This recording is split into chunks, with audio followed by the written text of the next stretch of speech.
All right, ladies and gentlemen, welcome to another episode of the MMA Advocates. Fred Kirby, right on time. Dude, this motherfucker just like, it's like when homework is due, he's the guy that showed up right before class started, and he shaved his beard. Look at you looking like a baby.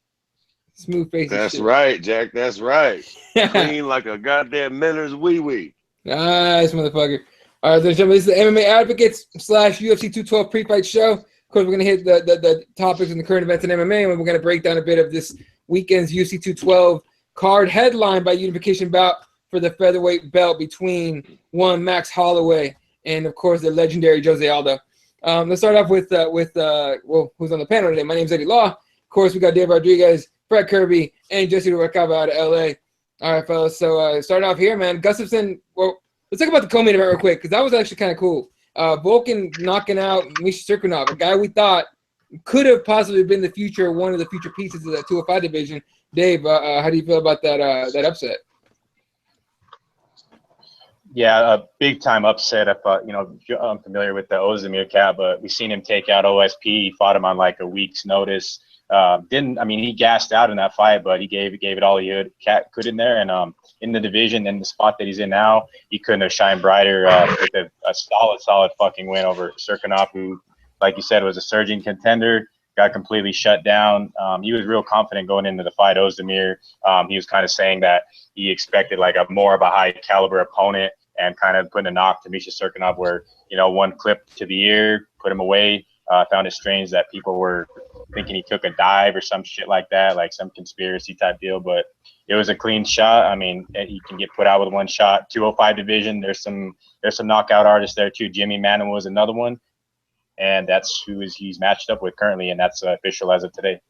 All right. So, I mean, Fred, we always talk about how the 205 division is kind of shit, especially with John Jones being out for fucking himself over. What do you think about Misha going down? And do you buy Volkan? Is this hype or is this real? Hold on. First off, yeah, let me address something that Dave just said. If you think this fight was a dive, you're a fucking jerk-off. And you've probably never been punched in the face before by a big man like that. Everybody knows if you've been watching the sport for any amount of time, you get fucking clipped behind the ear, it fucks your equilibrium up. And sometimes it fucking face plants you and just puts you straight the fuck down. That's one of those kill spots. So just to start off, for those fucking idiots out there saying it was fixed, we've seen a lot more fishier shit than this. Like when fucking Kimbo, rest his soul, got out of a fucking rear-naked fucking choke. From fucking Ken Shamrock. That was stranger than this shit. Homeboy's big, he hits hard. Of course he did. Now, as far as him being overrated, who knows, man? He beat OSP. Maybe Misha Cirkunov was a little overrated because the division is fucking, light as fuck right now. I mean, who the fuck has Misha Cirkunov beat? Real talk. Good point. It's a good point. Yeah, Yeah, young kid of these nuts, Jack. I mean, he's looked impressive, but at the end of the day, Misha Cirkunov ain't beat nobody either. 205 is just shot like a motherfucker right now. So, I mean, listen, man, it is what it is. Right after that shit happened, I got a little clip of it and tweeted out, the greatest sport in the world, ladies and gentlemen. This is why we love this shit, man. This ain't no motherfucking... Oh, I got a phone call. We want to be known as a sport and we want to be legitimate, but it's not a sport, man. This is fighting. It's different. You know what I'm saying? The game can be over like that. And that's what makes this shit so exciting. You got to be on your P's and Q's every fucking moment of the fight or you get slept. Absolutely. Jesse, go ahead. I agree with you guys, but isn't it a little weird? Because if you look at that punch, it wasn't like one of the most solid punches we've seen people take. And it was kind of like, it was almost like a fading away punch, right? Like a looping hook punch to the ear. And it kind of surprised me because we've seen Cirkunov take some heavy shots before. But I mean, he went down like a ton of bricks, dude, off of that shot. I'm not saying, I know conspiracy. I know Eddie Bravo Flat Earther here. Just settle down, Alex Jones. I have the documents, but I'm just saying, like, it's one of those things where now I'm starting to think maybe this weight cut for him is not good. Maybe he's dehydrating himself because when he was in Bellator at the heavyweights, he was taking major shots and not getting put out like this. Now he gets he gets kind of aggressive, gets popped in, behind the ear, yeah, your equilibrium's going to go off. Didn't we see a guy earlier in the event, right? He got wobbly pretty good, still stood on his feet, even though he got finished right after. But still, I mean, he just went down like he got shot. It was just crazy. But I mean, we got to see Misha Cirkunov a little bit more here and see if maybe this weight cut is affecting him a little bit too much. Because at 205, you guys are right. I mean, we're bare bones here. Now we've got Gustafson, yet again a top contender, when he's lost to the two guys that are 1 and 2, that are probably gonna trade belts here, for the next 2 years possibly, So, and then it's like slim pickings after that. So I mean, I don't know, man. We need to do something about the 205 division. Definitely, I think the return of John Johnson will definitely, if he makes it, will definitely fucking help us out with that. All right, main event. Speaking of 205, Gustafson. Look, you got to give it to Glover, man. That dude landed mad. He ate so many uppercuts, and he didn't get finished towards the 4th or 5th round. Was it 5th round? 5th round. Yeah, 5th round. 5th round. We'll talk about Gus in a second. Fred, what do you think about our friend Glover here? Bro, listen. I fuck with Glover, man. He's a tough guy. How many fucking uppercuts can you get caught with in a row? What was that, like 3 or 4 in a row to finish him off? Like literally pop, pop, pop, pop. Right in a row, man. I mean, listen, I get it. The Big Sweet is tough, man. He's got a lot of range. Obviously, a lot of people can't handle Alexander Gustafsson striking. So the question becomes, what do we do with Glover now? Because he's still a name. I don't think that we're necessarily wanting or anybody's calling for his retirement. We're not going to let him go to Bellator. But he sure as shit probably ain't going to be in no title fights either. So what do we do with him? Do we keep him around for kind of interesting, fun fights, or do we make him the proverbial gatekeeper? I'd like to see them kind of have some fun with him a little bit. You know what I'm saying? Possibly throw him in some fucking, make fights that are going to be fun, Jack. People that are going to stand in there and bang with him. I know the fight doesn't make no sense by standings wise, but him and Jimmy Manuwa would be fun, right? Yeah, even though they just booked Jimmy with Vulcan, right? True. Yeah, true. I think. What's up? If they could, I think the fight got canceled, right? It was at Lear Latifi and Little Nog. That fight dropped out. I don't know how healthy Glover is right now, but maybe in a Lear Latifi Glover matchup, possibly. That'd be okay. No. That's what I mean. Fuck that. Pair him up with a striker. I don't give a shit about stylistic matchups with Glover at this point. You know what I'm saying? Like I don't think he's chasing the title. So let's find some guys that are going to box with him, man.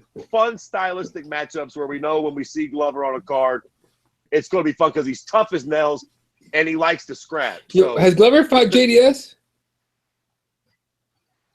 No, I'd be okay with that. See, it's how they're different weight divisions, but Yeah, I mean, possible. Yeah, but I mean, let Glover not cut weight. That's what we're gonna talk about. Just like stylistic fun fights. What are we doing here? Are we going back to Pride Days? Are we gonna allow stomps to the head or what? I'd be okay with that. Fuck yeah! I'd be Stop okay being with such that. a pussy, Jesus. No, you know what? I gotta give it up to Gustafson in this fight. I mean, I've been kind of down on Gustafson, but I still think that a lot of the problem in this fight for me is that Glover just wasn't fast enough to deal with the hand speed. But there was areas where Glover could have capitalized and really put a beating on him. Now, do you remember? I think it was the third, or was it the second or third round when Glover started landing those body shots and started hurting Gustafson. Started backing him up. See, those are things that an elite fighter like, let's say, DC or John Jones isn't going to get caught with crap like that. They have a more refined game, and I think this is where I fall into the kind of crapping on Gustafson, where I see these holes and he's not getting better. He's not improving in these areas, but he's got enough skill to make dudes like Glover, Jimmy Manuwa, and stuff like that look foolish. And so he's kind of like the Frankie Edgar, of this division. He's good enough to beat most of the contenders. He just can't make it to, he can't beat Aldo. He can't beat John Jones. He can't beat DC. So what are we gonna do? I agree with Fred over here. I think Gustafsson and Glover and all these guys, we just start putting them in some crazy good fights. Hey, why not give Chris Weidman a new life at 205? Put him in there with one of these guys. Weidman needs to Whoa, as well.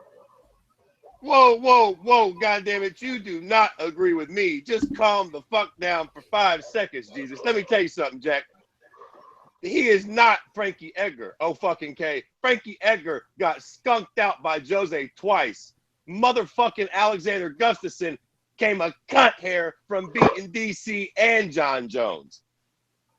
Big fucking difference. And he actually Gus fought is him. back. Whoa. That first fight between Frankie Edgar and Jose Aldo was pretty close. You can't say that it was. Get the fuck out of here. Go back and watch it. It was a close fight.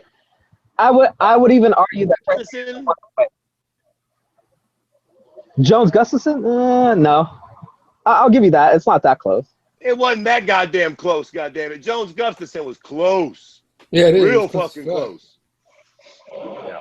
I think Gus is back, man. also I think that Gus, you know, I think that was a fucking very impressive performance. What the fuck? Like, I see a lot of people still saying they don't think he's back. Yeah, no, I think Gus, if you guys go back and watch the fight, I mean, Gus fought a similar style when he did fight DC, but against Glover being, like Jesse said, the hand speed, not quite up to par with Gus, and the foot speed as well. So a lot of the shit that Gus was landing, it's just because of Glover lack of speed, you know what I mean, against a different opponent, whether it's a Jimmy Manawa, whoever it may be in 205, Volkan, Ozdemir, those guys are going to catch up to him. Like Jesse said, Glover did run him down like in the second round, third round. Landed some shots, but Gus kept throwing some unorthodox techniques, like spinning back kicks, like coming off the circle. So I thought that was pretty interesting, but it won't work against John Jones and DC. Absolutely not, though. No, I doubt it. Okay. Let me hold on. Go ahead, Fred. Go ahead. But before we get off this topic, let me make sure that I don't have to quit this podcast on you cocksuckers. Do any of you motherfuckers got a problem with the way that Gus was resetting his foot? Are any of you cocksuckers going to sit here and say he was running? No, because like I said, he was throwing techniques right off when he was running and resetting. He was throwing a kick right down, front kick, whatever it may be, and just mixing it up. Well, all he did was mix it up. And Glover, you know, lack of foot speed, getting tagged the fuck up. That's all it was.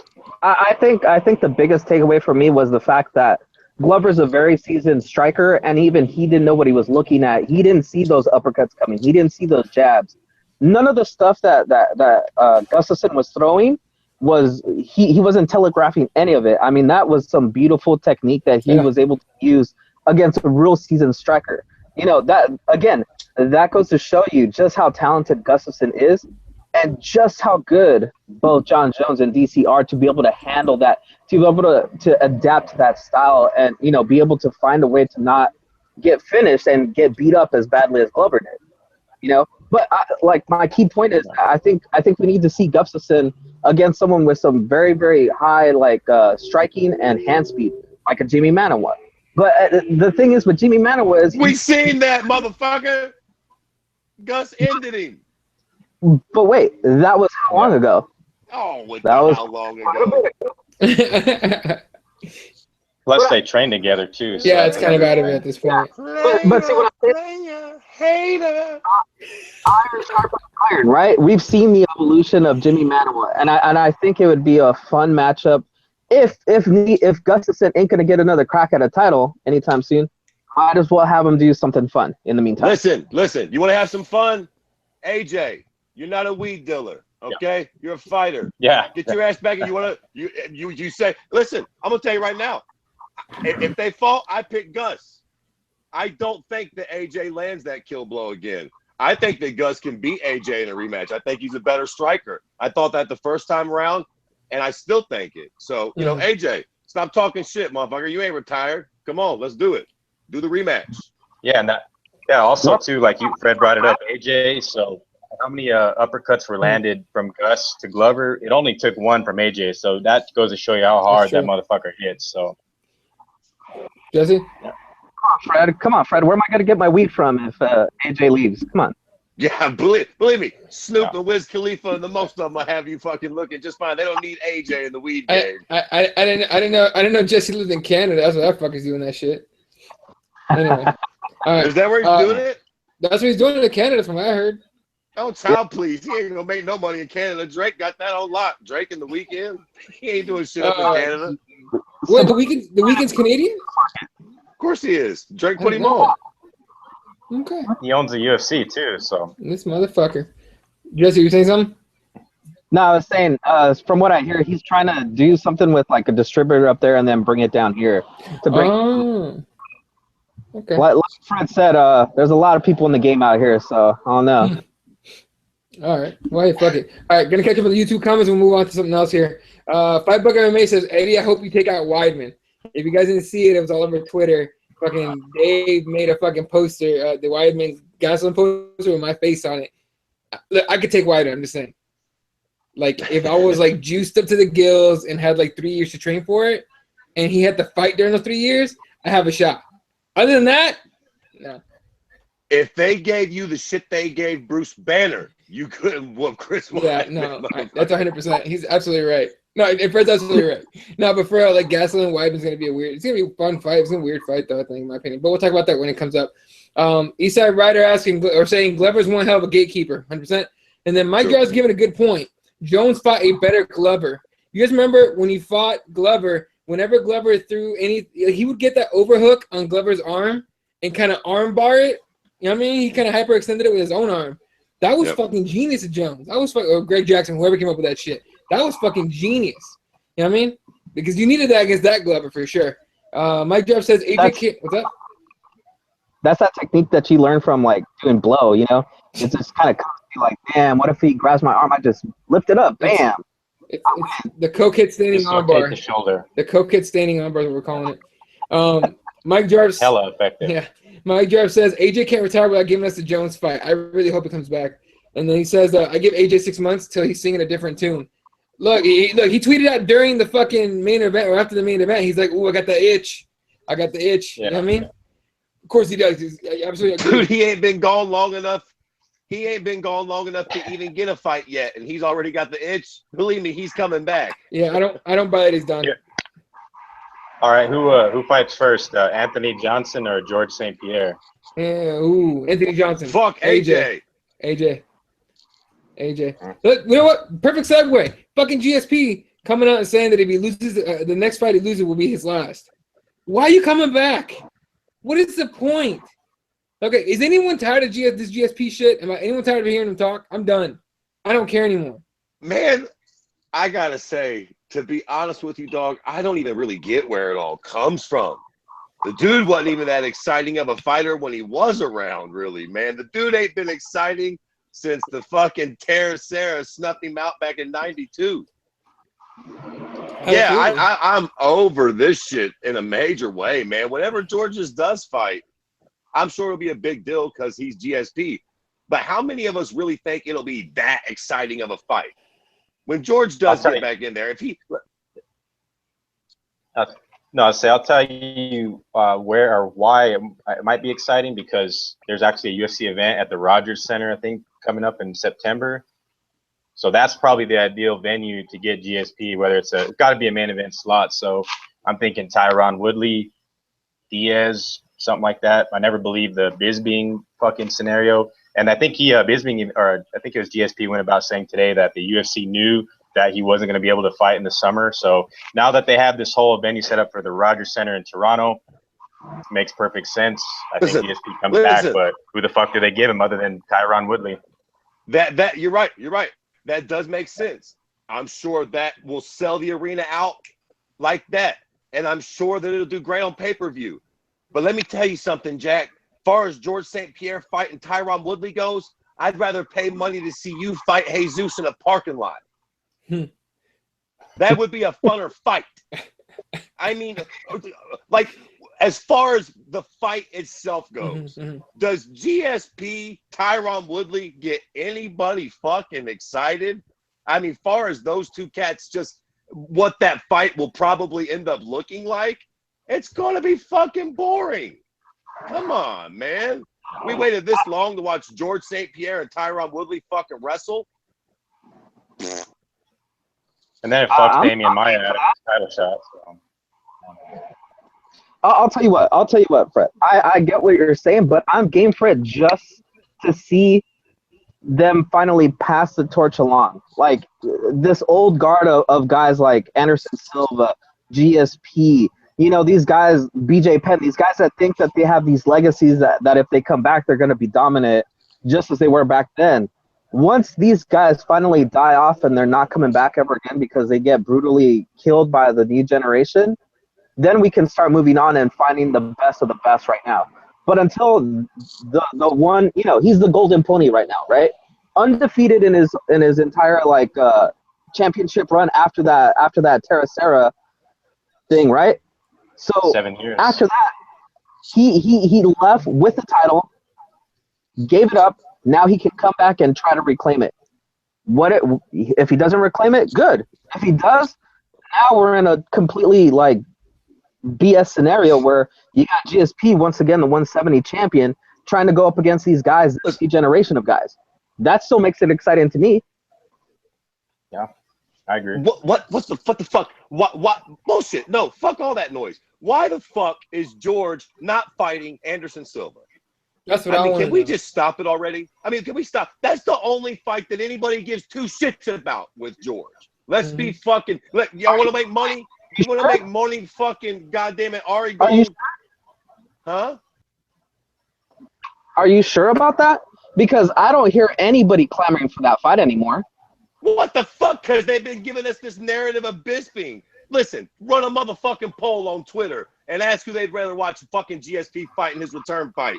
Michael Bisping, Tyron Woodley, or Anderson Silva. And I'll suck your little brown cock in third and Maine if Anderson Silva don't run away with it. Eddie, put that up. Guarantee it. There's no who the fuck would y'all rather watch him fight? Let's do it on the show right now. Who would y'all rather watch him fight? Yeah, whoever's watching, because we got people on comments. Who would you guys rather see GSP fight? Put it in the comments. Yeah. So, I mean, I don't know. For me, him reclaiming the title would be amazing. That's it. I get the Anderson Silva angle, but think about it. We've been teased about it. We've had super fights before. They don't live up to the hype. Mm-hmm. Who cares to see Anderson Silva fight anymore? Why? He's lost his luster. He's not the same anymore. A la GSP. GSP ain't got no mustard. Yeah. His mustard is weak. He like the yellow mustard that Luke Thomas hates. That runny mustard, that's what GSP right is. And A1 sauce. Wait, but that doesn't make sense because Anderson Silva, we've seen him get beaten. We've seen him get laid out. Have we seen GSP get laid out in the last couple years? No. We've seen him talk about GSP fucking take an amateur wrestling match in the last few years. He ain't done shit. He's got a point, honestly. But on the going off the comments here, Mike Jarb says, I would love to see if GSP could out-wrestler the wrestler. That's a good point. GSP is an attention horse. Is Eastside. No, you wouldn't. I know. But I would want to see it, but not in the UFC. Do like a fucking like submission grappling underground or some shit. Mike Jarb says would be boring as shit, but I'm still interested. GSP doesn't like the fact that no one's talking about him. You know what? I wonder if that's the case. You know, and then what are you gonna do? All right, let's move on to something else here. This is a quick one, so just quick. Let's move on to the next thing. Ronda Rousey to lead team on ABC's Battle of the Network Stars. This is the topic I'm going to call one of Dave's TMZ topics because it's total bullshit. It's tabloid, right? But huh? Boo. I know. But here's the thing. And we start here with Dave. Was Rousey doing shit like this, man? Is anyone expected to come back, or does anyone even care? No, man. I mean, like I said before we went live, I think the scenario that the UFC would have worked out and would have made the most money is the Random Meat Holly fight going, Holly's way. That would have possibly drawn Rousey back in for the gold. That anticipated rematch. People would love to see that. People would fucking kill to watch Rousey and Holly do it again, whether it's not for the belt or just in the 3-rounders. So that would have been the scenario that played out good, and it wouldn't have been this shit show with Durand and me vacating, Duck and Cyborg, and this whole fucking Jersey Shore escapade that happened at the UFC retreat. So But I think Rousey, I don't know. There's only a few select opponents. I think that she could come back to fight. It's either Cyborg or Holly Holm. I don't see her coming back for any other fight. Why do we make dumb people famous? That is always my question. Why do we make dumb people famous? Why do we keep talking about Ronda Rousey? This is MMA. Once you say you're out, you're out. Right, Fred? We didn't talk about GSP just because he was in a movie. Who cares? She's gone. Goodbye. Thank goodness. Get out of here. Damn, he angry. And she's getting married to Travis Brown too, right?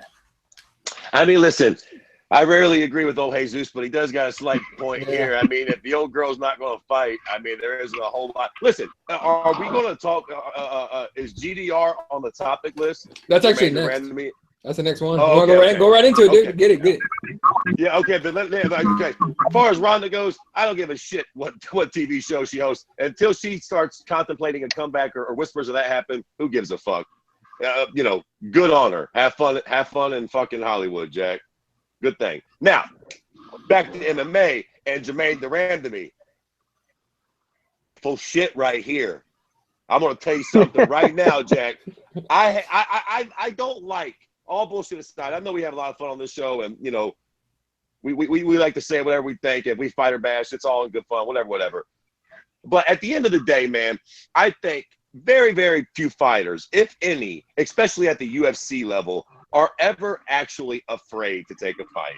As much as we like to bag on Bisping, I don't think that Michael Bisping is afraid of Yoel Romero. I honestly do not. Do I think that he'd rather fight a littler, smaller guy for a whole lot more money? Fuck yeah. He's no fool. But he's not afraid. But this fucking GDR, this shit here don't look good, Jack.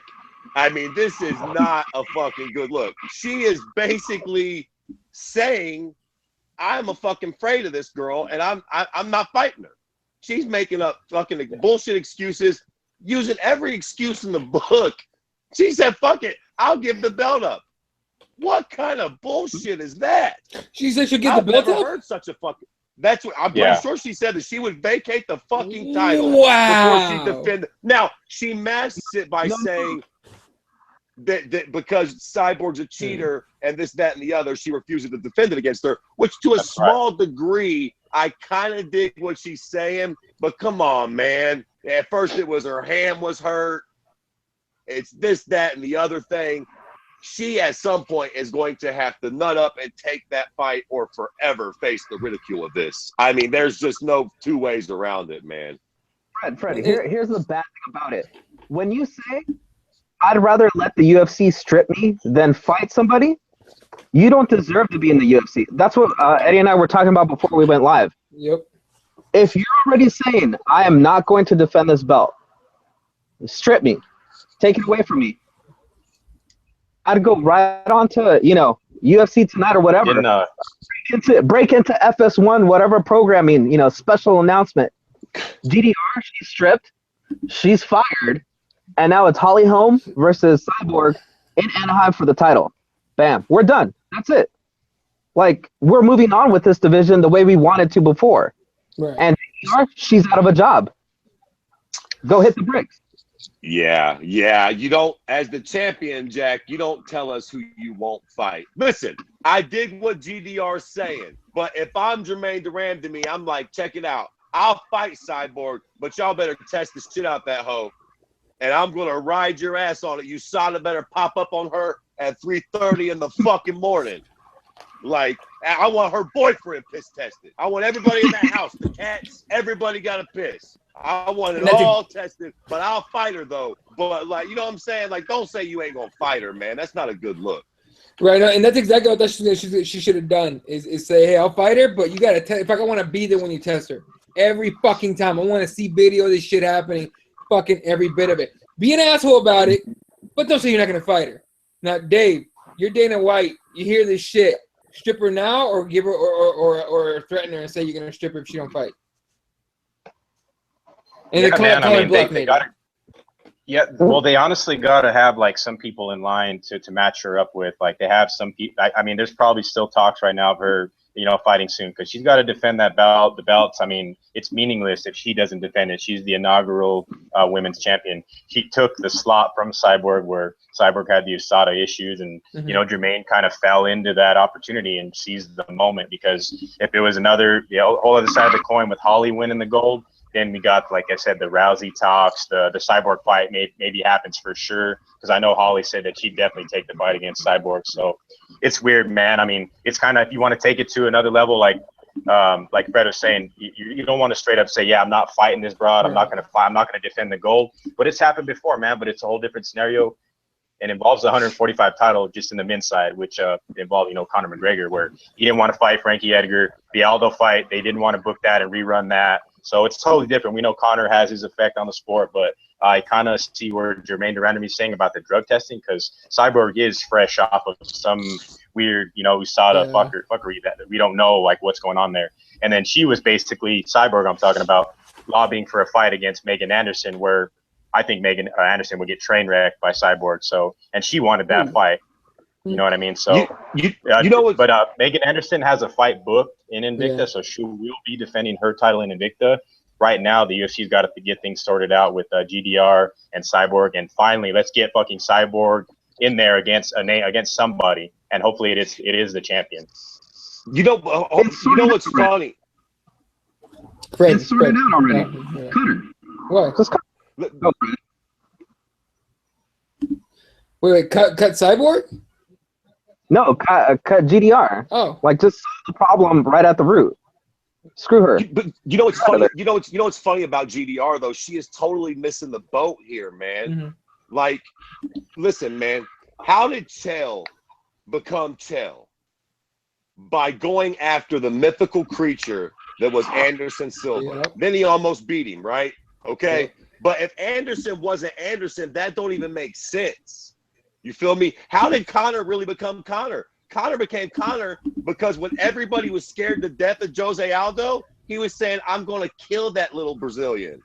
I'm going to kill that little, so right now you have that effect with Cyborg to where everybody's terrified of her. If Jermaine ran at that and said, fuck that cheater, I'm going to fucking destroy her. I want to fight her in my hometown. I'm going to prove to the world that she's a cheater, and I'm going to fucking dismantle her. Fuck that. I'll fight her in Brazil. If she did that, all of a sudden, we'd be riding her dick. And God forbid she actually beat her or just made her look human. She could spit this is going the total wrong way for Jermaine Durandamy. And it could go the other way because Cyborg has that godlike aura. That if Jermaine just ran at it, we would all totally respect the shit out of her and be excited for that fight. Yeah, what I think about in this whole scenario as we talk about this topic is goes back to UFC, what is it, 203 or 204, or the Durandamy Holly fight, the shitty ass ref where the late punches out late in the round. Yeah, that fight could have went Holly's way completely, and so you have a huge fucking fight with Holly Holm against Cyborg, which we know what would happen. We know that fight would happen. Holly said, yes, I will do it. So kind of makes me wonder, you know what I mean, that it all comes down to just a shitty fucking referee job at a night in New York, Tell you what, though, real talk, if I'm the UFC, I book Kat Zingano versus Cyborg. Fuck you, Jermaine. We'll scratch that fight, take that belt and shove it. If they line up that fight between motherfucking Kat Zingano and Cyborg, whoever comes out of that shit on top, me personally, being the hardcore fan I am, that's the real champ at 45. I got you. I agree. You know what I'm saying? I think we'd all be like, yo, if Kat can beat Cyborg or vice versa, I've been a noted critic of Cyborg. If she beats Kat Zingano, cool. Yeah. She wants that fight too. Kat wants to fight. Right. They both been talking about it back and forth, but I mean, to Dave's point, why not just be the UFC that we all want the UFC to be, right? Go, hey, you know what, Holly? You got screwed out of your title. We're stripping the title. We're giving you the shot once again to claim this title. I mean, wouldn't we all back that? Wouldn't we all be like, all right, so they're trying to, correct a wrong little path that we went down here, and either way, we're gonna get either Holly Holm as a champ or a Cyborg as a champ, which originally was the plan, right? Isn't that a win-win scenario here? It is, but Yeah, I mean, listen, all due respect, I think Holly Holm can chill on the title shots. I'd rather have Kat Zingano in there or fighting regardless. Jesus Christ. Yeah, if Holly Holm was coming off a win, I mean, not the GDR fight, but like a win against somebody else, like you can make that fucking case, right? Of just throwing her a Cyborg and see what happens. But I think Kat Zingano's like, just like, you know, Fred's saying, I think Kat Zingano's a 1. I think she should be in there, but and who knows what happens after that. But here's the thing. Here's my main question. We need to move on because we need to make time for the UFC 212 pre-fight show. Is 145 dead in the UFC? Because they're just letting this shit just sit there. Like, you know, are they better off just getting rid of 145, or should they actually try to build this thing? And then start here with Jesse. I think they should definitely try. I think there's still some chicks out there that they could bring in. Again, just gut Invicta like they did before, right? Just gut Invicta, get all the 145ers that they can out of there, and then just kind of build around that. I mean, what's the worst that can happen? You have a couple of oversized 135ers that eventually drop down. I mean, that's not the worst thing in the world. Plus, we finally get Cyborg to do the same thing that she's been doing over at Invicta, right? She has a fight every 6 to 10 months, you know, beats up on some chick, makes some money, everybody's happy. I mean, it's not the worst plan in the world. Yeah, Fred. Yeah, absolutely, man. You keep it. Listen, here's the reality, man. It takes a long time to build divisions. You know, not too long ago, men's bantamweight was fucking trash. Now it's one of the best divisions in the sport. You just got to give shit time to develop, man. You know, women's featherweight will come around. It's just going to take a little time, but, you know, Cyborg will find the competition that she needs eventually. Like, all that shit will eventually work itself out. The division isn't the problem. The situation's kind of the problem. Had Cyborg made weight and a couple other things happened, we'd be just fine. Like, yeah, the division, there's a need for the division, and it'll stay. You know, definitely. Dave, you cut the division, you keep it. No, absolutely keep it. I mean, they went this far, you know what I mean? And I think the scenario right now, it's just total fuckery with the Cyborg's incident outside of the cage with whatever face Angela Mangana. We want to hear about Cyborg kicking some fucking ass in the cage, you know what I'm saying? Like Fred said, we don't know too many people who she's fought where we can kind of gauge, like, yeah, Cyborg is who she is. But Kat Zingano's a good start. I know there's like that September deadline to get her a fight before like her contract's like she can get out of that shit. So maybe she moves on after that. But I think they'll get it settled up beforehand, and maybe she could fight on any card coming up soon, a big card. Because yeah, they got to get it booked, man. I don't know if they got to pay GDR, or I think she has like a job as like a cop or something overseas, or fighters have jobs these days, and like she's like not a full-time fucking fighter, I guess. But she holds the gold right now. Bullseye's on her back. Cyborg's got to prove a lot, and she's got to get her fucking ass in a fight and stop punching people at retreats because we don't want to hear about that TMZ bullshit. It's all about the action in the cage. So yeah, the UFC's got to get this flowing. There's a timetable up until September, and I think they do get it sorted out, and we get some type of matchup, whether it's Kat Zingano or it is indeed GDR and Cyborg. So I'd love to see it. Shit, Stipe's a firefighter, bro. He's a champion. All right, of course he gotta have fucking side jobs. This is what it is. All right. Yeah. Well, Francis Ngannou might be a fucking bodyguard of somebody in Vegas too on the side. We don't know yet. Yeah, you never know.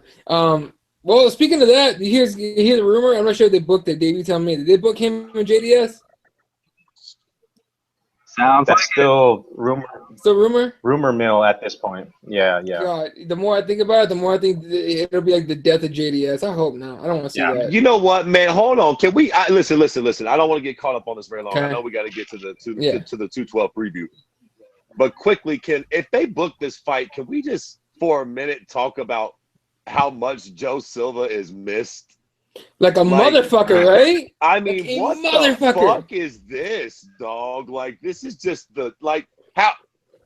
what's good about this fight? Either A, Ngannou fucking puts JDS out of his misery, more than likely. But listen, JDS isn't a fucking slouch. JDS could knock out Ngannou and ruin a contender. Why the fuck make this fight now? I mean, Jesus Christ, what a dumb, stupid. Will it be a fun fight? Sure.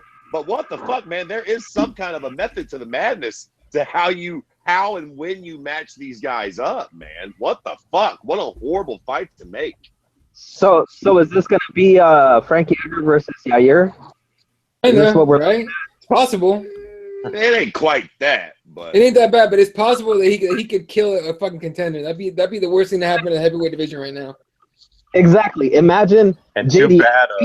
beating the crap out of the Predator and blooding him up and just brutalizing him. Like that's it. That's our heavyweight division gone down the drain right there. Yep.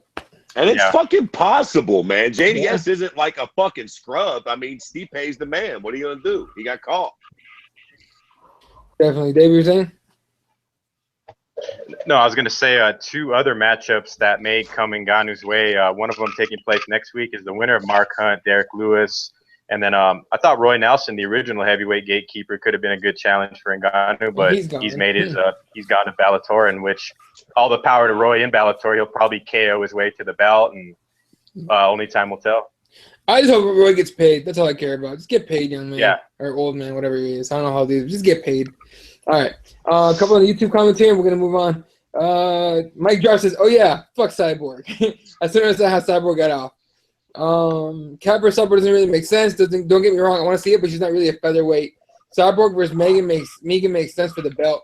It's true, but Megan's obviously still, and then big. I really wish we could be in the and like just know how shit works in the background. Like, it shouldn't be that hard to make that fight, right? Cyborg Megan, and they just can't do it. So it won't do it. Whatever the fuck the problem is. Cat's a big girl though. I don't think she'll be tiny at featherweight. She'll be undersized by a little bit, I think, not a lot. By a little bit, but not by a lot. Cat's not tiny. Cat's a big fucking bantam. Right. All right. That 24 is in Ghana, blah, blah, blah. Vitor Belt said that Vitor Belfort, God damn it, said the UFC 212 probably won't be his last fight. He actually might fight in the UFC again. And you guys, I thought he said he was elsewhere. No, he says it turns out Vitor Belfort, it might not be the last fight in the UFC for him. It's not the last fight on his deal. He's got, I think, one more or something, or maybe 2 more on his deal, right? So he could possibly fight after this. But I don't want to see him. I don't want to see him fight. Win or lose, I don't want to see him fight no more. That's just me. He'll retire. I think the retirement trend continues this weekend. Win or lose, he'll retire. So he's just talking for talking? I want to see Vitor go to Bellator. I want to see him in Ryzen, dude, where he can juice like a motherfucker. Mm-hmm. Yeah, juice. Let him juice. I want to see him juiced. Fuck it, man. There's some fun fights in Bellator. He's not that washed. Well, I guess we'll see how washed up he is this weekend, but we'll see. Definitely. All right. What's up? Quick question: did anybody hear Brandon Vera kicking out Angela Magana from the gym? Oh, is that true? Yeah. Yeah. Because I saw the post. I saw Brandon's post, and I was like, "Get the fuck out!" But can he do that? And it turns out he can do that, but I didn't know that was like that he actually did it. He did what? Brandon Vera kicked out Angela Magana from Alliance because of all the drama she's been causing, and apparently she's been going back to the gym and kind of bitching at all her teammates for not backing her up on social media, blah blah blah. So I guess Brandon Vera got tired of it and was like, I thought that bitch. I thought she fucking lived in like Puerto Rico or something. nah. They're like, back you up, bitch. Have you seen Cyborg? Ain't nobody backing you up against that hoe. On that one, Jack. Yeah. You guys buy that cyberbully shit? Because everyone's like, here's the thing. So, fucking, it's weird that when it comes to Cyborg, everyone turns into a victim all of a sudden. You know what I mean? Here's the thing. I think people treat Cyborg like she's Forrest Gump. You know what I'm saying? Like, they treat her like I don't know. Look, I don't know how smart or not smart she is. That's not really for me to give a shit about. But they're treating her like she's retarded almost, right? Like, don't bully her. That's an adult female. Let her handle her goddamn business. She clearly handled her business. I mean, she fucking popped it right in the fucking mouth, right? Whether or not it comes to consequences, we'll find out. But all this, you don't cyberbully her. Don't bully her, Magana. You're mean. What the fuck is that shit? What is that? Yeah, that UFC retreat was like a high school like fucking assembly that just went wrong, where like the bad kids started fighting in the back and started throwing spitballs and like it was shit like that. But you know what? You know what's the thing? How many fighters are speaking out against Cyborg? None. Why? because she did exactly what all the fighters would love to do against those Cheeto finger keyboard guys that are talking crap on them. They would love to just walk up to them, pop them in the mouth. She got to do it to somebody. Hey, oh well. Yeah, did you guys hear about Mike Perry? Yeah, I think. Fuck Mike Perry. First of all, what were you saying? No, I did hear that. Who was that was trying to fuck with Mike Perry? Jeremy Stevens. Yeah, Jeremy Stevens was like slapping his girl's ass, and then I guess Mike Perry just like floored him to the ground and was ready to go. Jeremy Stevens does not give a fuck. He was like trying to grind on that dude's chick, knowing whose chick that was. He does not give a. He probably did it with a big old fucking cheesy smile on his face, like he did at that UFC 205 whatever presser. Remember when Conor goes, who the fuck is that? And Jeremy Stevens sitting there with a cheesy ass smile. Probably was doing the same fucking smile when he was grinding on his chick. Fucking A. I laughed my ass off when I heard about that.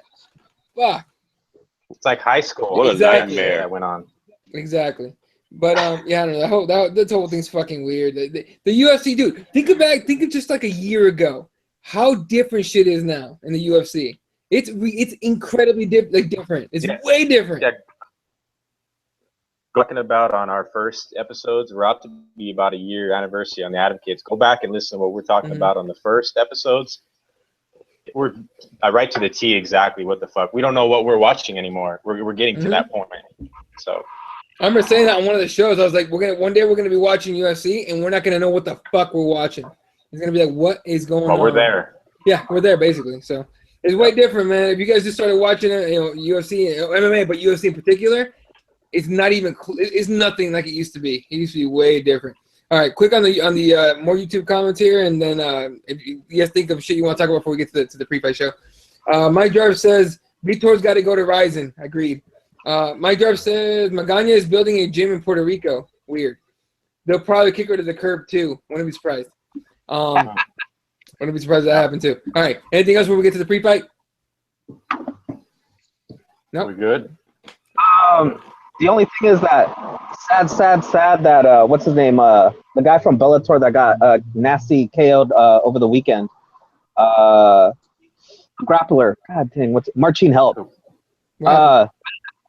Can this guy catch a break in the UFC? I mean, he's just looking horrible.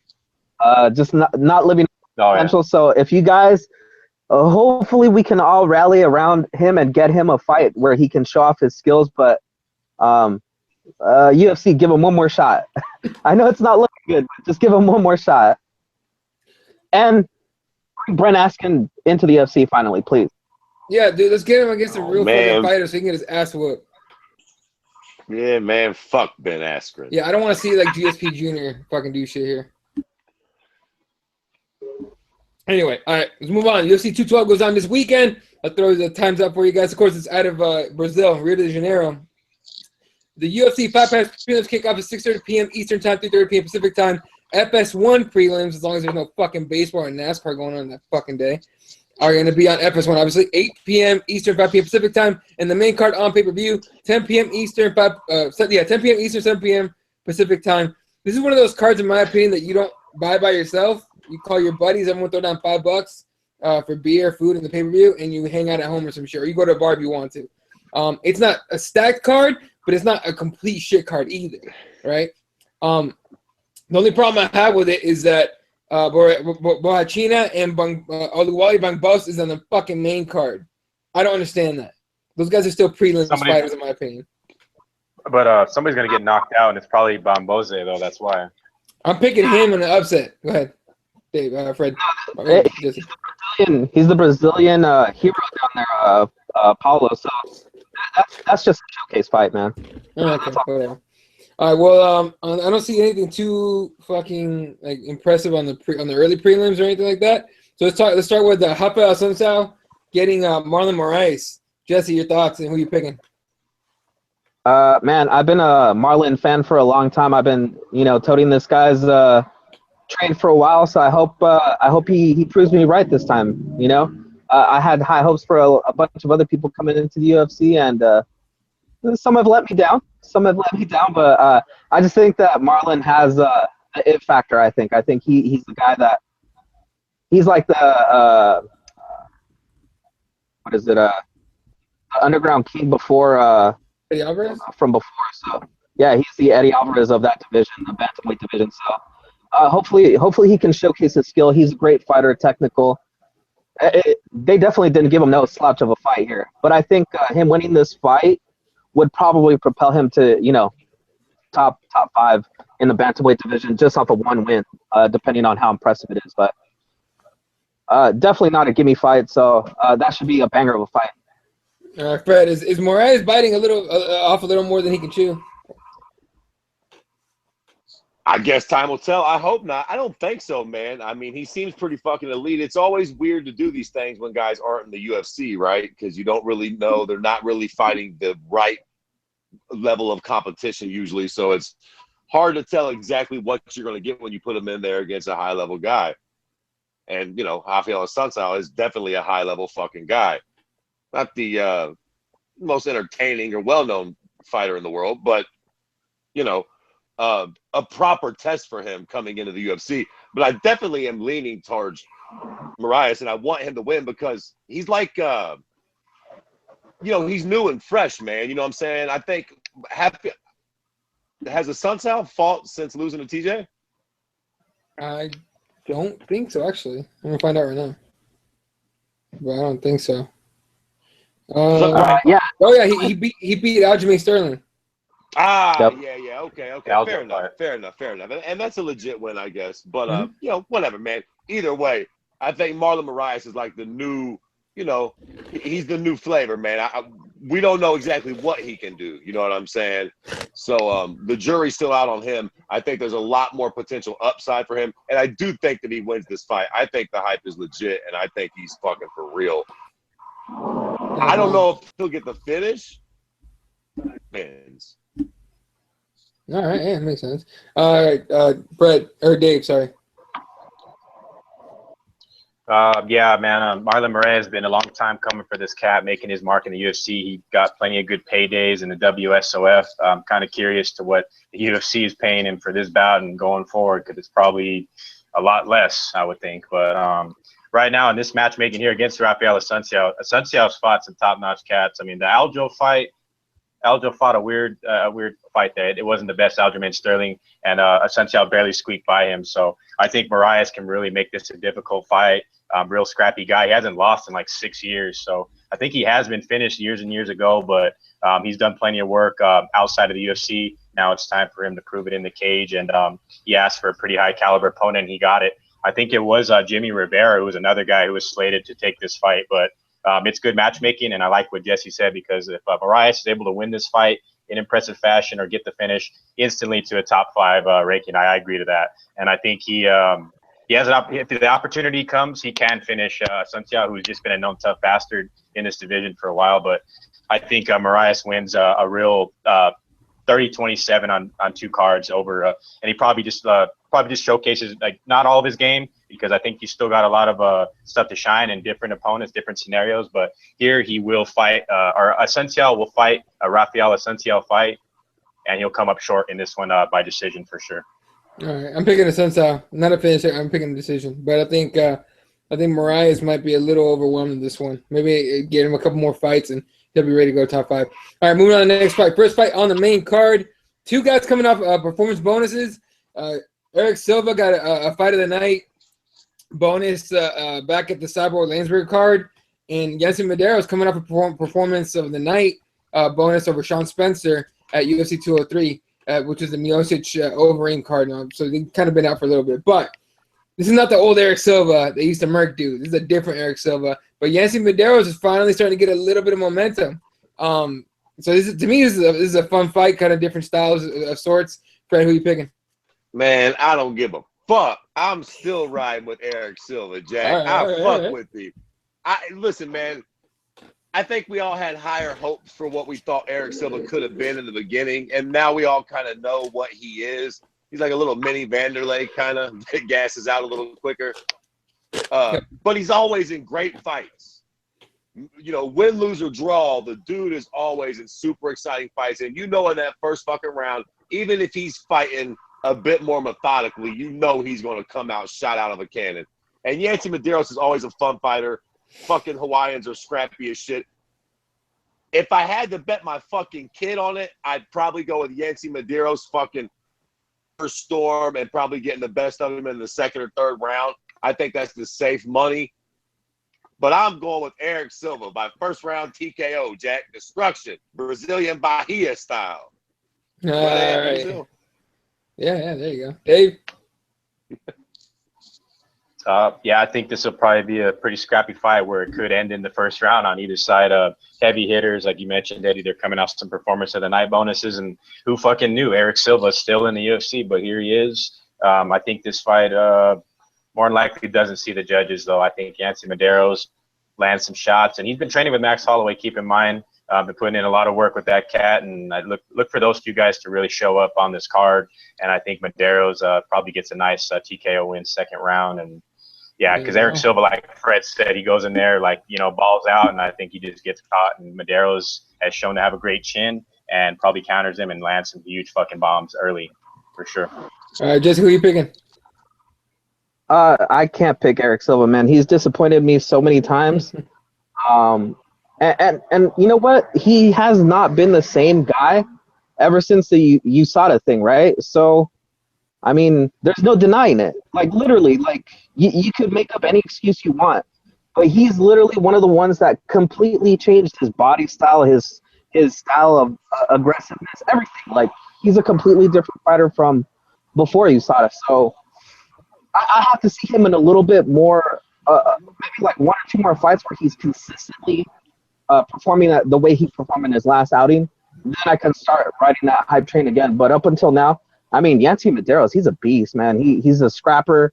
He's going to make this fight a nasty, dirty fight. So, I mean, like Fred said, it's going to be exciting. But I just think Yancy Medeiros is going to come out knocking out Eric Silva. Definitely. I got Yancy Medeiros. He's a bad motherfucker. Hawaiian brother. All right. Moving on. Next fight. Oh, whatever. You cover. Also, Ed, before we move on, Ed, we got to pick. There's a damn good fight just before Asencio Moraes, Eric Spicely, and Antonio Carlos Jr. Who you guys got in that one? That's a hell of a fucking fight. Oh, what? Shoeface. That's all right. I'm picking Shoeface in that one. Come on, fucking Shoeface, baby. What are you talking about? Let's I got go. Shoeface. Who you picking, Dave? I got the skateboarder, the Spice man. I think he shows up again. Yep. Listen. Also, for the record, it's to be noted, we're in Brazil. Y'all know how Brazilians get down. Oh, yeah. You got to fucking win in Brazil, Jack. I respect that in their game. They're like you fucking Mexicans. They fucking take care of their own. That's what I'm saying. All right. Next fight up, we got Paulo Bohachina against Oluwale Bambos. Of course, Paulo is undefeated and coming off a performance of the night win. Not too long ago, actually. I don't remember exactly the last time he fought, but he's only got one fight in the UFC. He already has a main card spot, so he's not doing too bad. Yeah. Meanwhile, Bambo's coming off a loss like April of last year or some shit like that. So this is kind of a weird booking.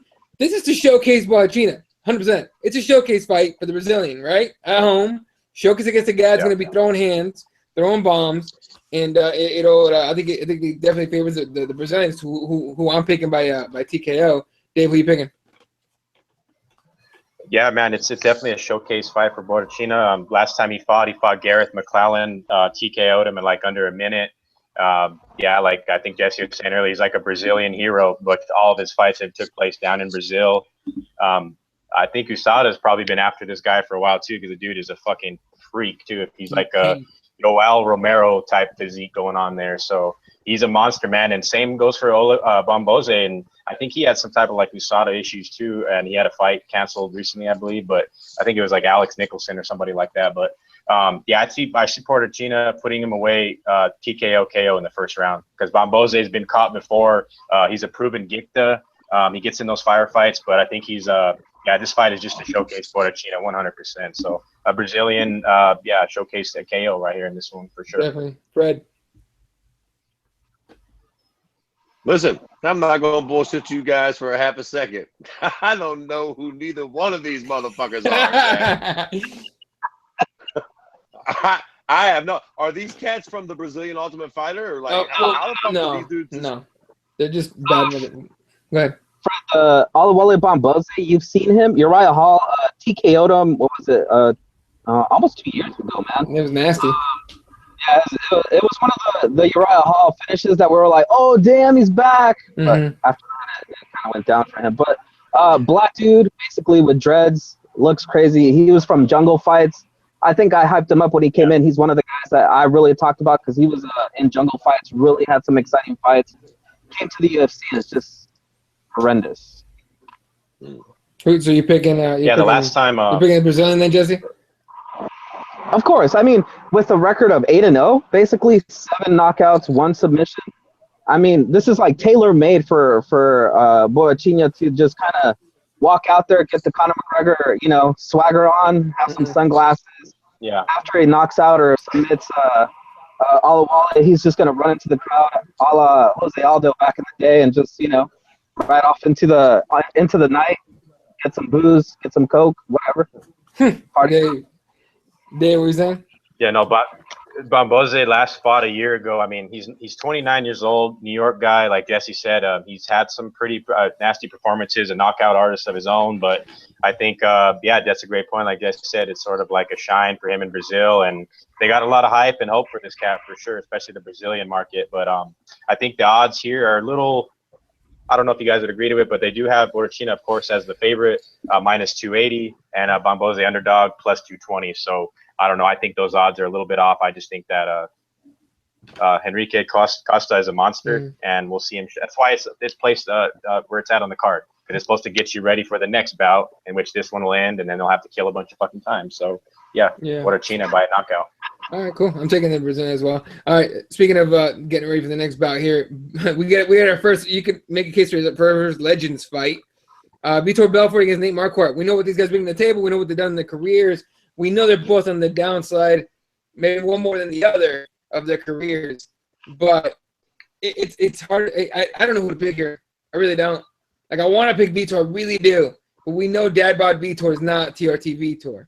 So start here with Fred. Now, who you picking? Shame on you, Hater. Eddie. Shame on you. Shut up. How dare you disrespect Vitor in Brazil, man? Listen, I feel a little. I'm okay with this fight. Okay. I know a lot of people are shitting on it. A lot of people don't like it. I think it'll be a fun fight. Marquardt will come out and strike with Vitor. He'll oblige him in that department. I do think that Vitor is going to knock Nate out in the first round. It's in Brazil. Everybody will have something to cheer about. Vitor is going to come out shot out of a cannon. It'll be fun. You know what I'm saying? It doesn't mean nothing. It doesn't mean Vitor is going to be ready to make a run for the belt or nothing.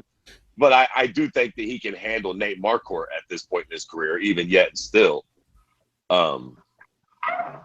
Vitor, TKO, first round. Fuck we talking about? Oh man, you see, for me, I have to wait till to the weigh-ins to see what he looks like. Really, for real. Like, did he get under that Brazil umbrella where he juiced but he didn't? You know what I mean? Or is he straight up dad bod? In which case, I'm gonna go with Nate. But we'll find out. I think I'm gonna go. I'm gonna go just with the hopeful, like right off into the sunset, Vitor Belfort win. That's what I'm gonna go with. But I wouldn't be surprised if Nate starches him, man. Dave.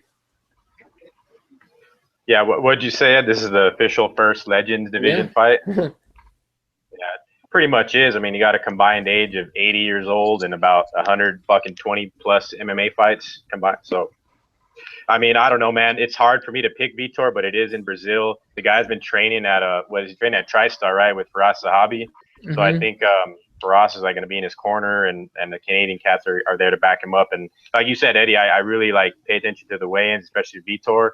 He comes out dad bod status. I could see Nate Marquardt starching him, and probably a sad moment down in Brazil where Vitor maybe considers retirement or says, yeah, I'll be back. But Nate Marquardt, man, he's a guy I picked so many times to win, and he fucking loses. That's just the way I go. So I'm going to actually pick Vitor here, but I think that Marquardt will finish Vitor, though. I think he just doesn't have enough, man. I don't know if the TriStar thing will help him that much, but Marquardt, man, I've seen some training of him recently with Justin Gaethje. Looks in hell of condition. He's always been a well-conditioned cat. He's just a gicta, though, man. You land one shot, and he goes out, but likewise the other way in this fight. So it's really, I don't know, 2 rounds at most. Nate Marquardt probably takes it, but I'll pick Vitor just because it's Brazil, and I'm actually, picking my picks right now during the show. So okay, that makes sense. Jesse. Wow, my medication must really have me messed up because everything Fred said totally made sense, and I agree with every single word he said. So, Jesus, whatever I'm on, I better stay on it. So, yeah, everything. I concur. I think Vitor's got it, and plus, like Fred said, it's in Brazil. Has Vitor lost in Brazil? I mean, I think even if he gets knocked out, they'll give him a Fedor treatment. They'll give him a 20 count. You know, hit him with a little bit of TRT. Yeah. A little bit, back out there for a second round. Yeah, look, Gastelum beat him, but Brazil overturned that because of dangerous marijuana. He was so high, he was super strong. It was retarded. Fucking assholes. You know, fuck the Brazilian Commission for that shit. That's horse shit. Those are his homies, though. Vitor's boys. That's what happens when you got friends in the commission down there. So, yeah, it's true. Yeah. All right. We got the co-main event of the evening. The I guess it's almost like a number one contender fight. I guess Claudia Gadelha against Karolina Kovacevic, or Kovacevic, however you fucking say that shit. We know what this girl's been to the table. Gadelha's lost to the champ twice now, and KK's lost once. But I guess they're saying, look, more than likely, winner gets another shot, right? Even if it's Gadelha, which is kind of weird, but whatever. I want to go with the Polish chick, but again, it's in Brazil. I'm still gonna pick the Polish chick. I'm gonna go with Kovacevic on just some decision. She'll just squeeze it out, or kind of get that shit done. Jesse, who are you picking? I would have picked Carolina, but Claudia Gadelha finally did something that I always said was her hindrance. She left Nova União, and now she's doing her training camp in New Jersey and Albuquerque. She's splitting time between Jackson Winklejohn and another. What's the other one, Dave? Do you know? I thought she was training with New Jersey or New York, but I'm not quite sure who the gym is though. No, but I mean, there's another gym in Albuquerque. She's a head coach out of Albuquerque, right in New Mexico, and then that's her head coach. She's in New Mexico, and then she goes to Jackson's like twice a week or something to like spar because there are a lot of bodies, and then she also goes to New Jersey and New York. Yeah, New Jersey Latrell Yi MMA. So I don't know who the hell's there, but I mean, she's finally going to like a big camp, and that's what I've always wanted out of these top 2, top 3 tier competitors. You want them at a big camp, a camp that knows how to produce fighters, knows how to get them in shape to go 5 hard rounds. And I think this is going to be a more refined Claudia Gadelha. So I got to go with her. All right, Fred. Well, I'm going to tell you something, boys. This fight doesn't turn me on for a couple of reasons. A, we've seen both these females get snuffed out to the champion. Yep. Just loses. It's hard for me to get hella excited for this because it's like, where are we going with all this? Like, whoever wins this fight fights her again, and I'm not really excited for that. So, I like KK, but I'm going to go with Gadelha in hopes that Gadelha gets a first-round finish or a knockout. Because that's the only way I'm going to come out of this thing with any kind of excitement towards the future. You know what I'm saying? I'm getting a little sick and tired of these 5-round wars that everybody gets their panties all wet over. I want to see somebody get stiffened up like they got hit with a baseball bat on The Walking Dead. You know what I'm saying? Like when you go down, I want to see somebody get fucking slept, Jack. Like fucking, I don't really give a shit who wins, but whoever wins, I want it to be super impressive so that I can be like, all right, maybe. I feel like if it's a good, close 5-round back and forth, who gives a fuck? That's kind of what we're going to, be left with after the fight. Again, if I had bet my kid, I'd probably go with KK. I think she's more well-rounded completely. But, we're in Brazil. Claudia Gadelha's probably got a little more power. So fuck it. Let's run with that one and hope that Jesus is right and she's got her game on track and she gets a fucking knockout win and gives us something to look forward to in the future. All right, Dave. Yeah, like Jesse said, I have taken notice to Claudia Gadelha. She's been actually, training wrestling Diego Sanchez over here at the gym, and a lot of fucking dudes here at the gym. So Claudia's definitely been putting her nose to the grindstone. I think those losses to the champion Joanna has really, showed her that there's a lot of room to improve. She takes a lot of advice from Greg Jackson, Mike Winklejohn. They're prepping her just to continue to evolve and become a better fighter, not necessarily plan to take on Joanna and have this as a #1 contender slot. They're just treating this as a next fight and the next challenge. I think KK is super competitive and will be competitive in this fight. If it was a 5-round fight, I would pick Gadelha, but I have some sort of feeling that KK is going to show up and be very impressive too. And I think in the 3-round fight, KK is going to make it difficult, and she sort of edges her out slightly, but I think we're in for a war here. I think both these gals are well prepared, and I don't know if they're planning on that Joanna fighting one of these. I don't know. Gadelha has already lost her twice, and then KK only setback being Joanna. I think there's other contenders coming, though. They got the Cynthia Cavillos. There's a couple gals coming up. So, yeah, as far as title contention, somewhat here, but I think this is just a true, good matchmaking.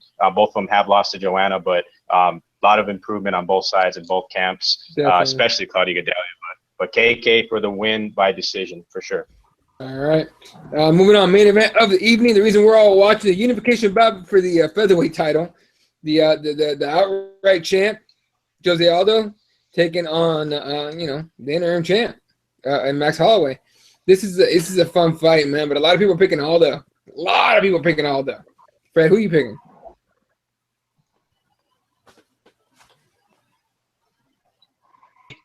Yeah. Yeah, dude. Yeah. Sorry. Okay, sorry. You're breaking up, son. You're breaking up. Goddamn connection's a little shiny. Goddamn Google Hangout, you cocksuckers. Yeah, man, listen, I would say for me, this is probably the most exciting featherweight fight since Jose Conor, right? Yeah. Like, this is the fucking big one, man. I am fucking super excited for this fight because this fight does a lot of explaining. You know what I mean? Like, I feel like after this fight, we'll have a somewhat of a little bit of closure since Conor left from the division. You know what I mean? Conor comes in, snuffs out Jose, off he goes. And the whole division has kind of been in disarray since then.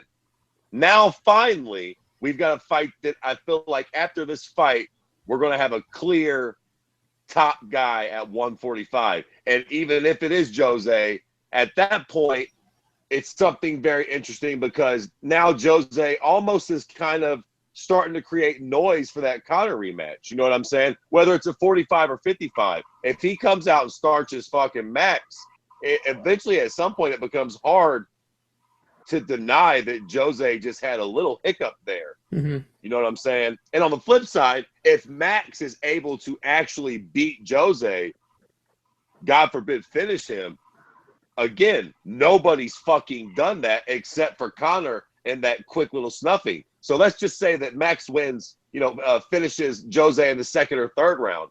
A lot of people would argue that that's even more impressive than what Conor did. Yeah. So this is a big fight, man, and a lot of questions are going to be answered. The reality is, and this is why we fucking love it, man, I got no motherfucking idea what's going to happen. I would guess I've got to lean with Jose, right?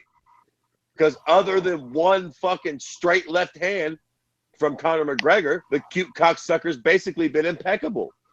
Frankie Edgar has been the man, and Jose's beat him twice over the course of 10 fucking rounds. Pitched a shutout. Easily. Pitched a shutout against Frankie. That is not fucking easy. And dismantled every other contender. So it's hard to bet against Jose, man. But what the fuck, right? That's why this fight's so good. Max Holloway, if you're going to bet on an underdog, what more of a live dog than Max Holloway, who hasn't lost a fight since Conor McGregor, in which he didn't get finished. So, fuck, man. I don't know. I guess I feel like the longer the fight goes, the more it favors Max. Yeah. We've known Jose to slow down from time to time, and I think he's a lot more explosive in those first, 10 to 15 minutes. And Max is just a dog that we know will be fucking swinging those things late in the 4th or 5th round. But Jose's fucking explosive, man. And I don't think there's a human being on earth that if he jumps on you and gets you, you know what I'm saying, if he lands the right strikes in that 1st or 2nd round, I think he absolutely could finish Max.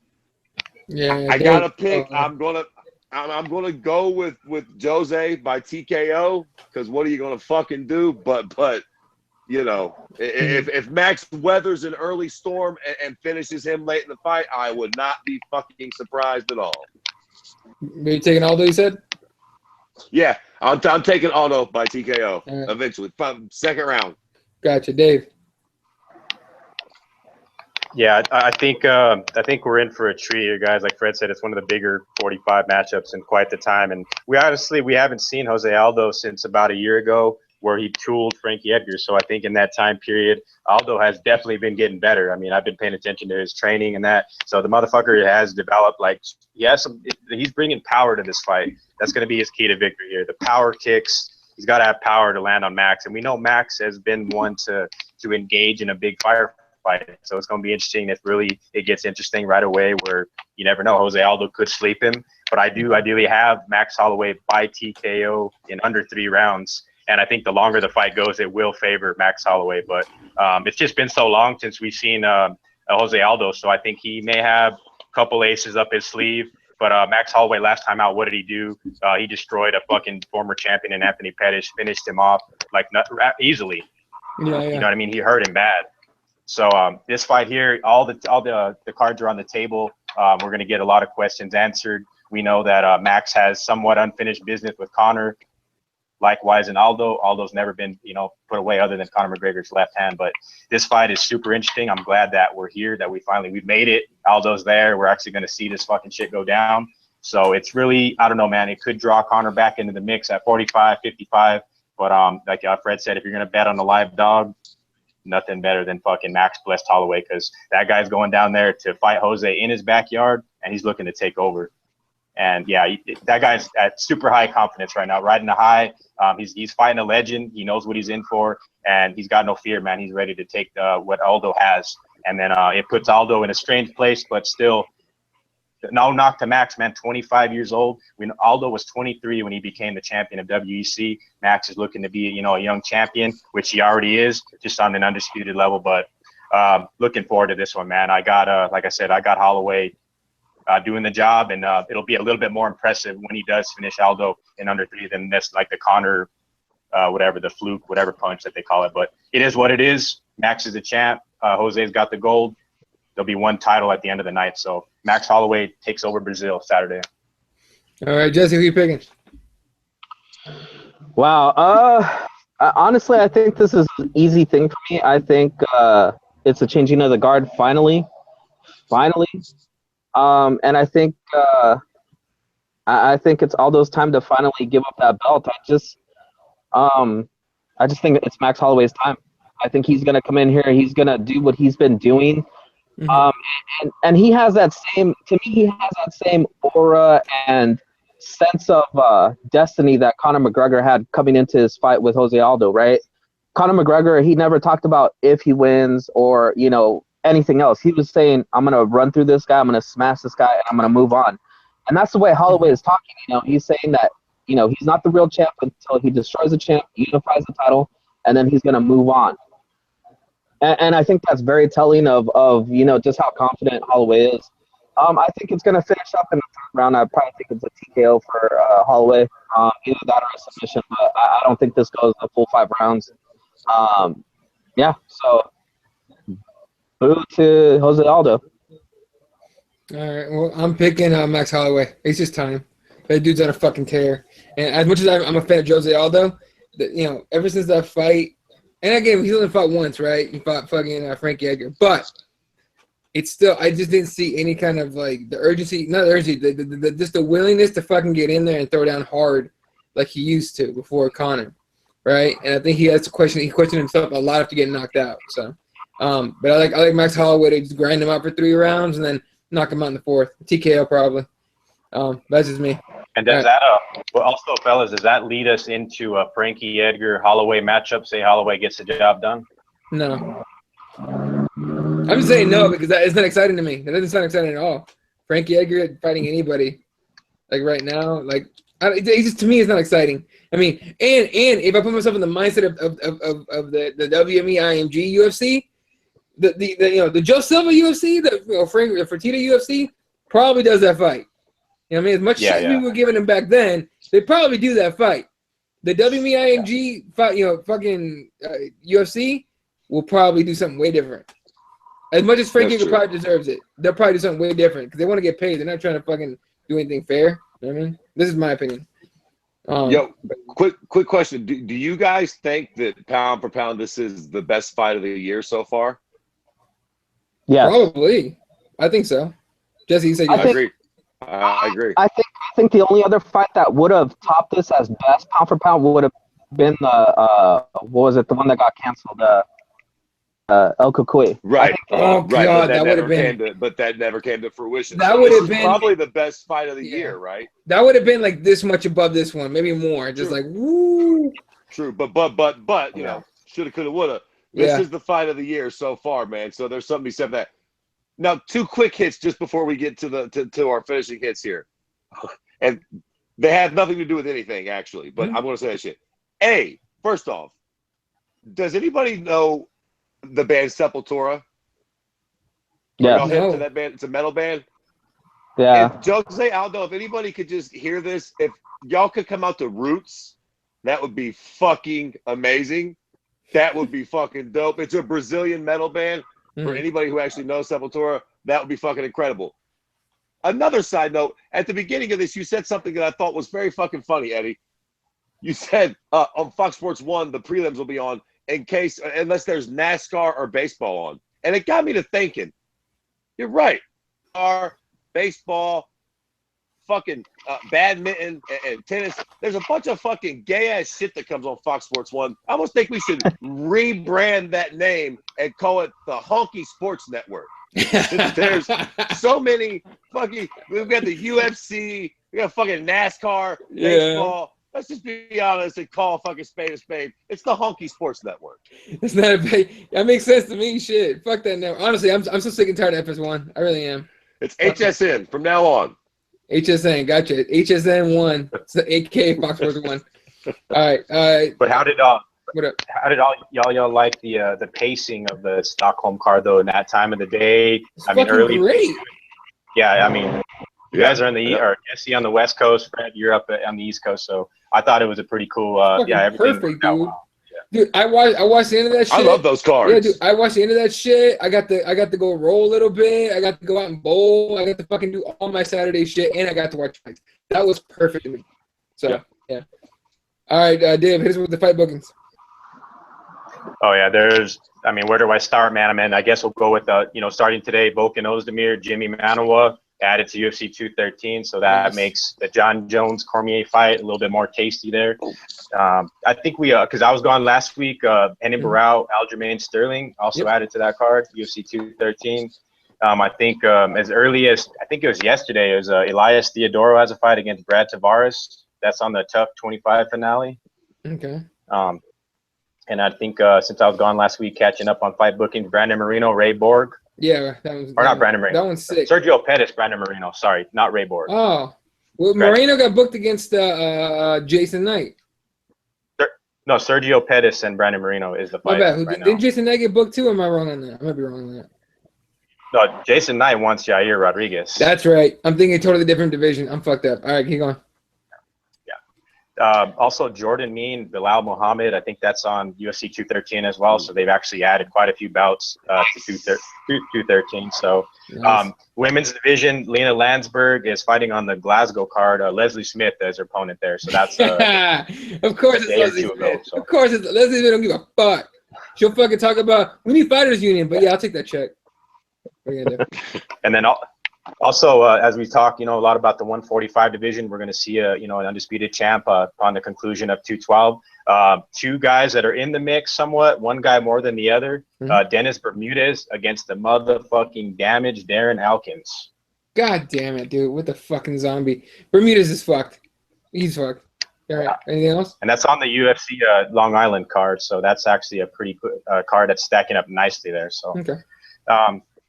Yeah, and then they actually do have I mentioned it earlier, the Rogers Center. They have that venue booked in September. There's only one fight I think that's official, and it's Gavin Tucker against Rick Glenn. I don't know if you guys remember Gavin Tucker's debut in the UFC last time they were there in Toronto. Yeah. Big star there, a dope ass fucking dude, slick style. So yeah, it's UFC 216. Keep in mind, because that is more than likely the venue that's going to have GSP fight on it. That's going to be GSP headlining. I don't know against who, but that's the GSP card for sure. All right. Anything else? And last but not least, definitely not the least, we have Stefan Struve against Alexander Volkov. For some reason, I want to watch that. I like that. Especially for Stefan Struve, who needs a fucking win. He needs something like momentum. They didn't want to put Volkov against Ngannou because they knew what was going to happen there. So they had to match these two guys up. So that's a great fight, though. Volkov is fucking like 6'7" too, right? He's a big motherfucker, dude. Yeah. Hopefully they got that fight. It's in a small cage, maybe overseas, because that's the UFC Rotterdam. So that might be a small cage. So. Dude, hold on, quickly. They can have their backs on the fucking cage and punch each other. That's how fucking retarded that is. But I want to see it. What's up? Yo, quickly before we wrap this up, I meant to mention this earlier. Mm-hmm. You brought it back to my attention with the Rotterdam card. Another cat that'll probably make his debut. The Goki fucking Sakai, fucking the kickboxer. The kickboxer. Yeah, Gokin Saki. Yeah. Yeah, that's coming soon for sure, because that card is a couple months away. And then I think they added isn't that Brian LaFleur and Alex Cowboy is added to that card, or it's an earlier card? That's another sick fight. But here's the thing about you just tell me about the Gokisaki signing. Does this seem like a Bellator type of move the UFC's pulling? Yeah. Right, Jesse? Yes. Yeah. Like I like it. I'm a fan. But this is totally a Bellator, like a Scott Coker type of move. They're all like, okay, you're not going to Bellator, fuckface. Can you come over here? Because Bellator would have snagged his ass up quick to fight both MMA and kickboxing. So, pretty legit. All right. Anything else, fellas, before we go?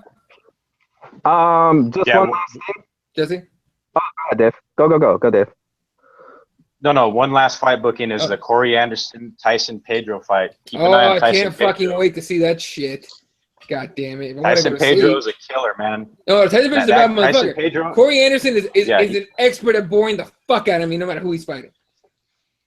Expert. Yeah, so he's probably going to get knocked out.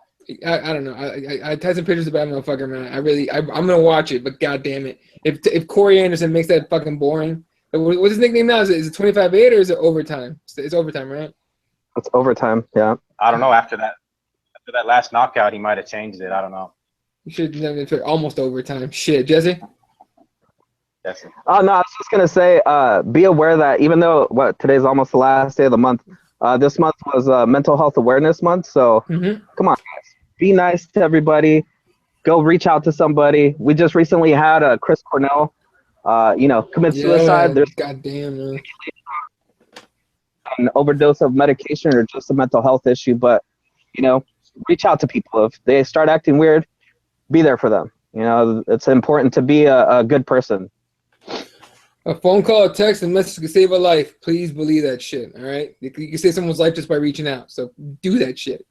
All right, fellas, that's going to do it for us. Make sure you hit us up follow us on all the things on the Twitter. Kirby's at Kirby_MMA. Fred is, Fred. Jesse's at 1-1083. Dave is at Dave's MMA Brief. I'm at Elaw31. Of course, the page is at CrossBonesMMA and at the MMA Advocates. And of course, as always, make sure you guys hit up reptheadvocates.com. Get yourself some of this shit right here, some of this gear. This is the flag hat. This is fucking baller. I wear this shit every day.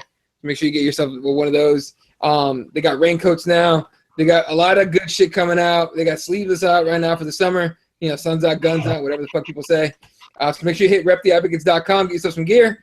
Happy Memorial Day for everybody that we didn't get to see. We didn't do a show on Monday, so we remember those that lost their lives in wars and in our servicemen and women that gave the ultimate sacrifice. So really, really appreciate that, guys. And it's gonna do it for us. So for the fellas, myself, everybody else, thanks for watching, and good night, Wilshire.